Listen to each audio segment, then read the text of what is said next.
ታርጎ የምናደርግ ልጆች ማለት ነው። አንዳንድ ጊዜ እኛ የመጀመሪያችን ሊሆን ይችላል። በማወቅም ሆነ ባለማወቅም ሆነ ብዙ ነገር እንከስራለን፣ ብዙ ነገር እናጠፋለን። እና ስለ ታርጎ የሚያወሩትን ሰዎች ብንሰማቸው ጥሩ ነው ብዬ ገምታለሁ። ከማድረጋችን በፊት ከመግዛታችንም በፊት ማለት ነው። እሱ ምንድነው እንግዲህ የሀገራችን የመጣነው ገንዘብ ፍለጋ ብር ፍለጋ ነው እንጂ የነሱን ልብስ የነሱን ድስት የነሱን ብርጭቆ የነሱን ካራት አይቀር የነሱን ጭልፋት አይቀር ማለት ነው።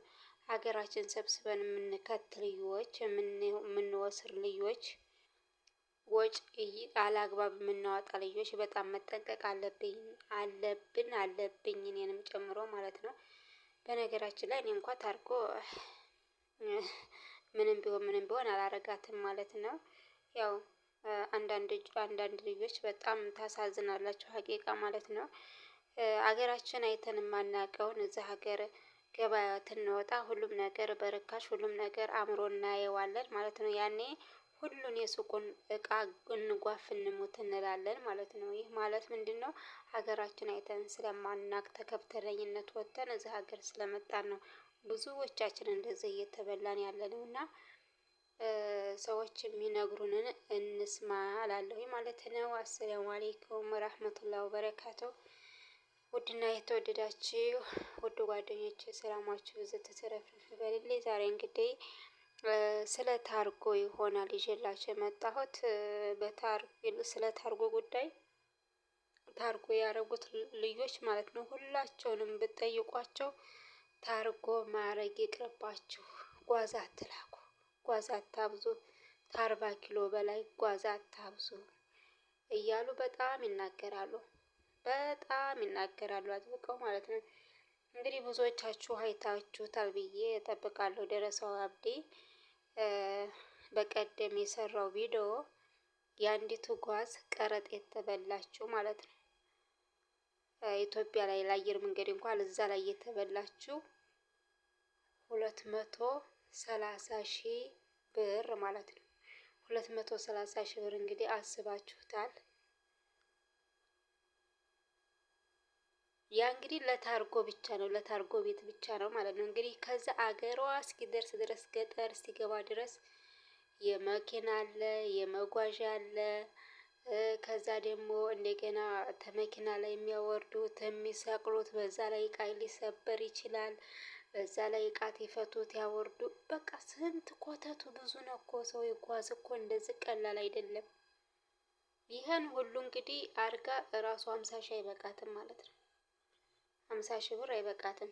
ከቦሌ ወርዶ አገሯ እስክትገባ ድረስ 50 ሺህ ብር አይበቃትም በእርግጠኝነት ማለት ነው።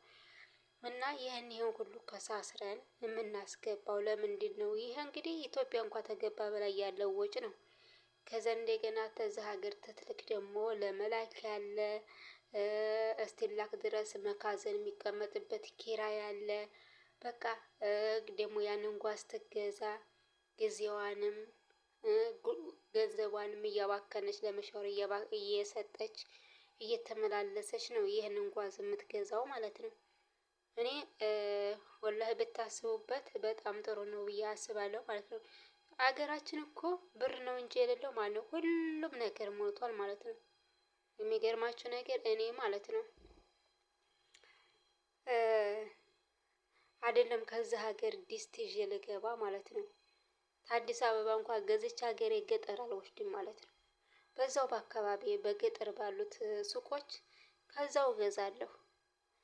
እንዴ ያደኩበት አይደል እንዴ ያደኩበት አሁን ድሮ እኛ ስናድግ እንትን ነበር ይሄ የሸህላ ድስት ይባላል ማለት ነው። የሸህላ ድስት አለ። አሁን ግን ያው እኛ ልንወጣ ወደዛ ሀገር ስንመጣ የብረት ድስትም ነበረ እየመጣ ነበረ። የትሪ እንጀራ ማብሊያውም ሁሉም እየገባ ነበር። አሁን ጭራሽ ጨርሶ ይሰለጥናል እስካሁን ድረስ ሀገራችን ማለት ነው። እና ስለዚህ ሀገራችን የሌለ የለም አይደለም። ከዛ ሀገር የነሱን ኮተት ሰብስበን ልንሄድ ከሀገራችን እንኳን ክፍል ራቅ ካለ ቦታ መግዛት የለብንም። ከዛው ከአካባቢያችን ከምንኖርበት አካባቢ መግዛት ሁሉንም እንችላለን ማለት ነው። ይህ ማለት እኛም ተውጣ ውረድ እናርፋለን። እነሱንም በእንትኑ መርዳት ማለት ነው ከእነሱ ራሱ የምንገዛቸው እነሱን ራሱ መርዳት ማለት ነው። በቃ ገበያቸው ይጣራላቸዋል። እነሱንም መርዳት አንድ እንትን ነው ማለት ነው። እና ምንድነው የሚያለፋን? ቆይ ምንድነው ዲስት ግድ አሁን ለምሳሌ የሀገር ኢትዮጵያ ተቀምጠን የውጭ ሀገር ከርማ የሄደች ሴት ላዚም በአረብ ሀገር ዲስት ነው የምትበላው ሰርታ የምትበላው። ላዚም የአረቦችን ቢጃማ ነው ለብሳ የምትውለው ሀገራችን። ወላሂ በተለይ ዲስቱና እንኳን እንትኑ እንደው በሰላም ተደረሰ ችግር የለውም። ነገር ግን ይሄ ቢጃማ የእነሱን የአረቦቹን ልብስ ገዝታችሁ የሄዳችሁ ልጆች እርግጠኛ ነኝ ማለት ነው አንድ ወር ባልሞላው ሰዓት ምን ነው ቢቀርብኝ ይሄን ልብስ ባላመጣ ጊዜን ባላባክን ገንዘቤንም ባላባክን ብላችሁ ትለድማላችሁ ማለት ነው። ለምን መሰላችሁ? ሀገራችን ላይ በጣም ፋሽን ሞልቷል ማለት ነው። በቃ ደስ የሚል ልብስ ሞልቷል። አሁን ተዚህ አረብ ሀገር የገዛንላቸውን ቀሚስ ለነሱ ብንሰጣቸው አይለብሱትም። ዝም ብሎ እንደዚህ ግግን ለግግን እየሄደ ዝም ብሎ እየተገተተ ያልቃል እንጂ እነሱ አይለብሱትም ማለት ነው። ምክንያቱም የሚለብሱት የሀገራቸው ልብስ አለ። አያችሁ እኛ እንደዚህ እያረገን ማለት ነው ብራችንን የምንጨፈጭፈው። እልቁንስ እንደዛ አሁን ለምሳሌ 250,000 አስባችሁታል? 250,000 ብር ለእንትን ከምትከፍል እስኪ በዛ በ250,000 ብር እንደው በዛሬው ገበያ እንኳን ማለት ነው በዛ ወርቅ ገዝተሽበት ወርቅሽን ብታስቀምጪ ትቸግርሽ ኋላ አገርሽ ላይ ገብተሽ ትትረጋጊ ሁሉንም ትታዩ ታጌሽበትም ታጌጭበት ነበር። ታላጌሽበትም ደግሞ ሽጠሽ የምትፈልጊውን ነገር መግዛት ትችይ ነበረ። ታዲያ እኔ አንዳንዴ ጊዜ ወላሂ ላዚም ሰው የሚለንን መስማት ጥሩ ነው ብዬ እገምታለሁኝ። እና ታርጎ የምታረጉ ልጆች እባካችሁ ይቅርባችሁ። ምንም ጥቅም የለው ሀቂቃ ማለት ነው። እኔ አንድ እዚህ አረቤቱ ቤት ማለት ነው እነዚህ ልስልስ አሉ የሸህላ እንትኖች አሉ ማለት ነው። እነዚህ ጥብስ ቁርጥ ምናምን የሚቀርብባቸው ማለት ነው። እንደዚህ አሁን ለኛ ሀገር እኛ አካባቢ እነዛ እንትኖች በጣም ውድ ናቸው። እንትን ላባወራና ለእንግዳ ምናምን ሲመጣ በነዛ ሸህላዎች በጣም ልስልስ ያሉ ናቸው ማለት ነው። በነዛ ነው እንትን የሚለው ለእንግዳም ሆነ ለአባወራም ሆነ ለምንም ሆነ የምትቀርበው። እንደዚህ ለውሬዎቹ ለምናምኖቹ አትቀርብም ያቺ እቃ በጣም ውድ ስለሆነች እና ዝም አለች። በጣም ደስ ነው የሚለኝ ማለት ነው። ወላሂ ሸህላ ሆኖ አልጠላውም በጣም ነው ደስ የሚለኝ ማለት ነው። የሀገራችን ባህል እና ለምንድን በሸህላ አንበላም? ለምንድን የሀገራችንን ልብስ አንለብስም? እንደዚህ ሆነን ለምንድነው የምንንገላታው? አረ ወላሂ በጣም እኔ እንጃ በጣም የምንገርም ነን ወላሂ እንደዚህ ባናረግ ጥሩ ነው። አንደኛ ነገር ይህንን ስናረግ ሀገራችሁ ትገቡ እንደውም ማለት ነው። ከአሁን በላይ እንደው በውጭ ሀገር የውጭ ሀገር ኑሮ እያበቃበት ነው። ሁላችሁም በየአካባቢያችሁ በምትኖሩበት ሀገር የአረብ ሀገር እንደ ድሮ አይደለም። ሁሉም ቢሆን የአረብ ሀገር ማለት ነው ሳውዲ ብቻ ስራ እየቀዘቀዘ ነው። ምንም ስራ የለም። ሁለተኛ ደግሞ አረቦች እየሰጡ አይደለም ገንዘብ። ስለዚህ ምንድነው ማድረግ ያለባችሁ እናንተ ተውጭ የምንሄደው ማነው?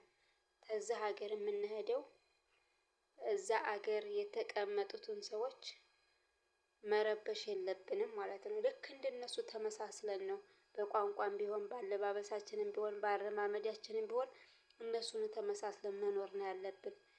ለየት ያለ እንደዚህ ፈረጥ ማለት እዚህ የ100 ብር ሰዓት እያሰርሽ ጫማ ትንሽ ያለ ጫማ እያረገሽ እነሱን መቀስቀስ የለብንም ማለት ነው። እነሱ ሸራ ጫማ ይለብሱ እንደሆነ እዛም ገብተን እኛ ሸራ ጫማ መልበስ አለብን ማለት ነው።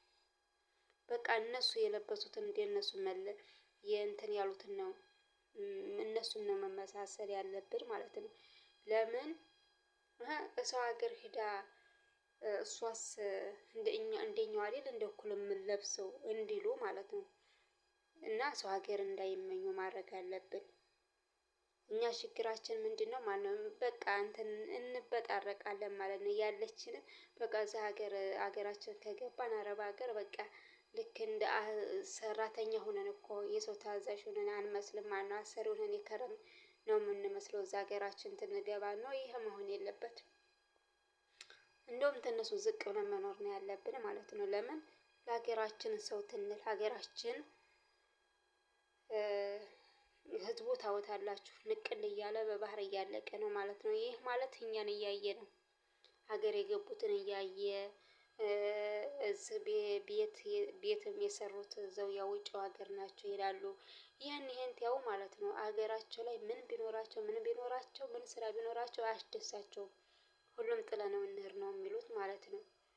እና ይሄ እንዳይሆን እኛ ከሀገር ከገባን በሁሉም ነገር እነሱን ተመሳስለን ከእነሱ ቤት የኛ ቤት ሊሻል በምንም የለበትም ማለት ነው። በምንም ምክንያት እርግጥ አዎ በዚህ በቤታችሁ ሻል ያለ ኑሮ ሊኖራችሁ ይችላል። ነገር ግን በቤታችሁ እቃዎች እነሱም ዲስት ከሆነ የሸክላ ዲስት ከሆነ ያላችሁ ቤታችሁ እናንተም የሸክላ ዲስት መሆን አለበት ቤታችሁ ማለት ነው። እና እንደዛ አድርገን ካልሆነ በስተቀር ሀቂቃ ከባድ ነው ማለት ነው። የሀገራችን ሰው እኛን እንደዚህ ስትንበጣረቁ ያያችሁ ጊዜ ማነው ቤት ያለው እንኳን ቤቱን ሽጦ እየመጣ ነው አረብ ሀገር ማለት ነው።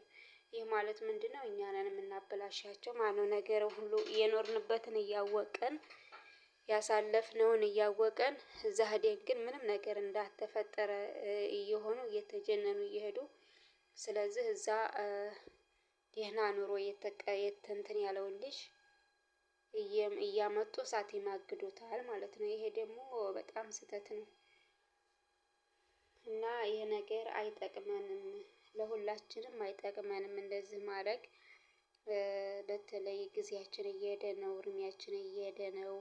ከአሁን በላይ ሴት ልጅ ከሆነች እንጃ አሁን እኔ በጣም ታስበው ጊዜን ዝም ብዬ እየሸኘሁት ነው እንደው ወላሂ የማደርገው ቁጡ ጠፍቶኛል ማለት ነው። አሁን ምን እንደው የምመኘው ምን አለበት በአሁኒቱ ሰዓት ልክ እንደ በልጅነቴ እድሜ እንዳሁኑ በስዬ ብሆን እንደው ቀን በቀን እንደው ለደቂቃ እንኳን ጊዜን አላሳልፍም የሚል ስሜት ይሰማኛል ማለት ነው። ግን አይሆንም ማለት ነው።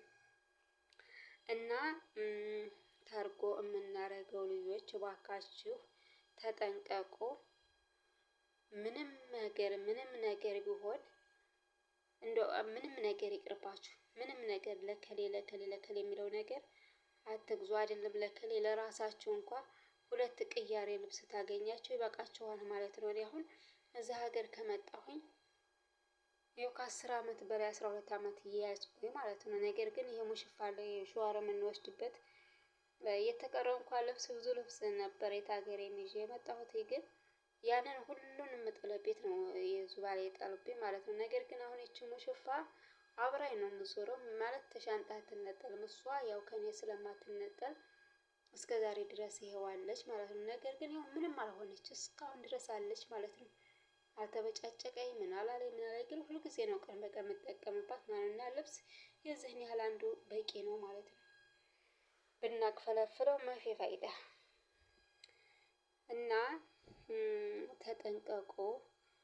ጊዜያችንንም ገንዘባችንንም ላልባሌ ነገር ማባከን የለብንም።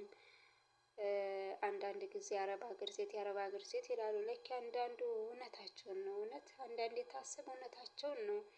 ምን አይነት ነው እንዴት ይነግሩን እንኳን ማንሰማ ልጆች እላለሁ ማለት ነው። እና ሰው የሚነግረንን መስማት አለብን።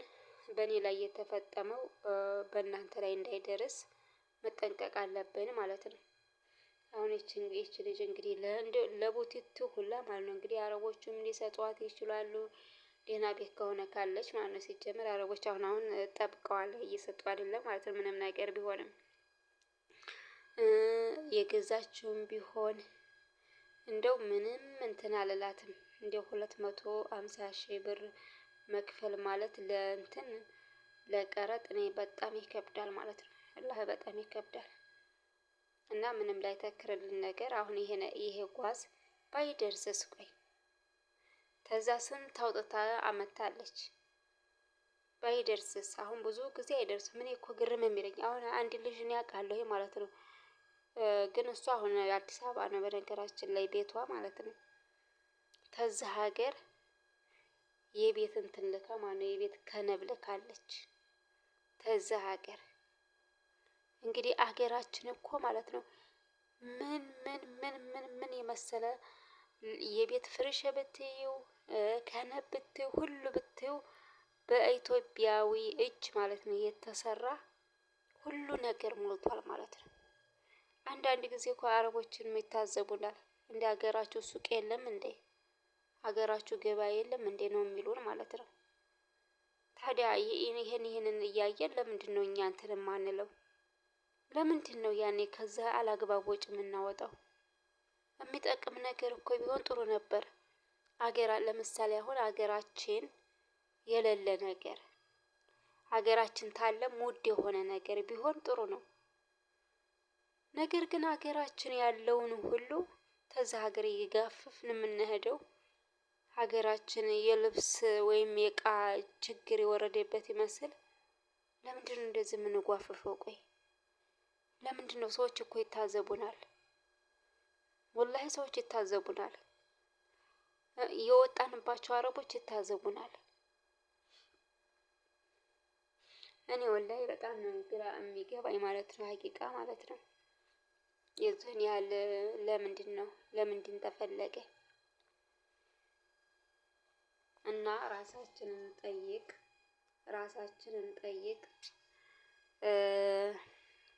ለራሳችን ራሳችንን ያለነው ይሄ ልብስ ጋፈን ሄድን ይሄን ድስት ጋፈን ሄድን ማን ሊጠቀምበት እኛ ትንኖር ነው።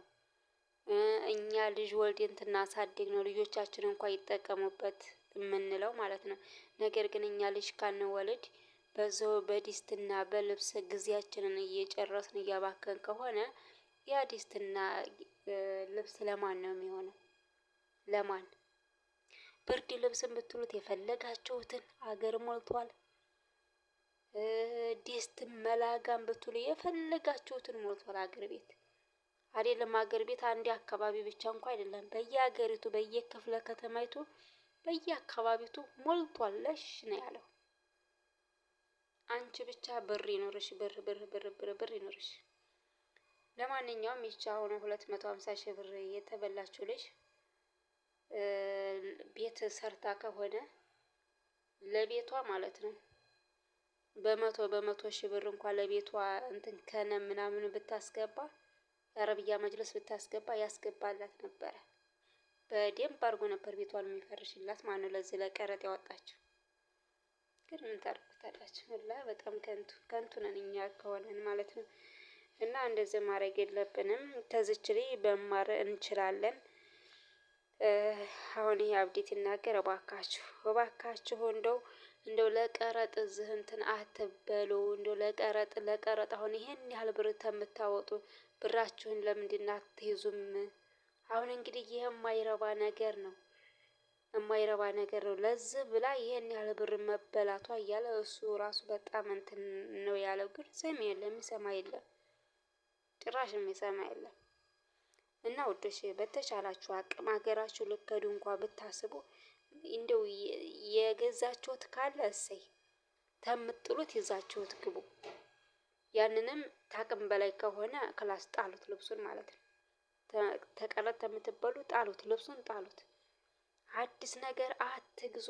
ሀገራችሁ ላይ ትገዛላችሁ። ሀገራችሁ ልትገቡ የሆነ አዲስ ነገር ጭራሽ አበደን አትግዙ። በቃ የተገዛ የፊት ካላችሁ ያንን ይዛችሁ ሂዱ። ያም ራሱ የሚያስከፍላችሁ ታቅም በላይ ከሆነ ካላሳ ጣሉት ልብሳችሁን ማለት ነው። ጣሉት ልብሳችሁን ከዛ 40 ኪሎ ላዚም ይገባል አይደለ? 40 ኪሎአችሁን ይዛችሁ መግባት። ከዛ ለቀረጥ የምትከፍሉ ለመኪና ለመሻወር የምትከፍሉ ለዚህ ሁላ ኪሳራ ከምትወጡ ይሄን ኪሳራ የምታደርጉበትን ታሳቢ ያደረጋችሁ ያዝ አድርጋችሁ በየአካባቢያችሁ በምትፈልጉት ብርንም ለሰው ሰጣችሁት ለእነሱም ልብስ ገዛችሁላቸው እዛው ገበያው ሄዳችሁ ያኔ ይሻላል ማለት ነው። ስለዚህ አትጃጃሉ፣ አንጃጃል፣ ራሳችንን ጠብቅ። ሁሉም ነገር ሀገራችን ሞልቷል፣ የሌለ የለም። እዛ ሀገር ብቻ አይደለም ያለው። ስለዚህ ሁሉም ነገር ከሀገራችን መግዛት እንችላለን ነው የምላችሁ። እና አበዛሁባችሁ። ምን እንዳወራሁ አላውቅም። አለኩል ያህልን ሰላማችሁ ይብዛልኝ በያላችሁበት። ለዚህ ቻናል አዲስ የሆናችሁ ሰብስክራይብ አድርጉልኝ፣ ሼርም አድርጉልኝ። አመሰግናለሁ።